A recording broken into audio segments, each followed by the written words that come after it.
So, Chris, tell me about the Aspen picture map.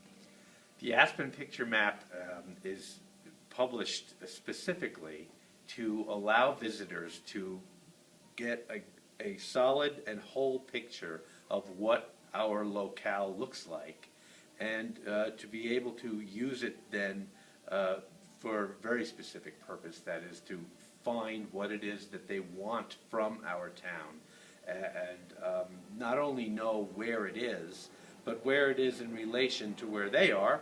And you know, the back side, the reverse side of the map furnishes them with the classified section categorized according to what they want, which allows them to very easily find their way from one business to another according to their needs.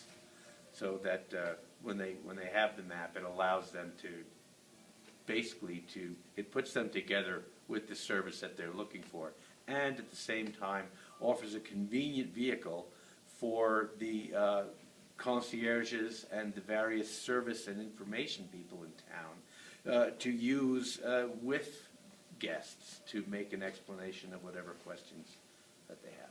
Wonderful. And what first brought you to Aspen? I learned how to ski in college, and at that time was in the 70s, the mid-70s. Colorado was just a big item in the imaginations of people back in New York. So that putting together I don't know, the attraction of Colorado in the West and my love for skiing made it kind of natural that with no prospects and no money and nothing to stay behind for in New York, the idea was let's go there. Let's go to Colorado. And where did your interest in map making first come from? I have always been attracted to maps. Ever since I was young, I knew that I could just spend a long time, whenever I had time, just looking at maps. They always fascinated me. And I do remember one time when I was in college, at the school library, looking at a map on the wall and actually thinking to myself, I wonder if I could make a living some way, someday, with maps. I actually thought, I wonder if that's going to happen, if I could use the idea of maps to actually have an occupation. Which map came first? I know you have another venture in Park City. Jackson Hole, I'm sorry. Yeah. Was it the Aspen map that came first, or Jackson Hole? Well, it's a convoluted story. The Aspen picture map was started by someone else. It was started by a man named Mickey, who was a friend of mine who I met when I moved to Aspen.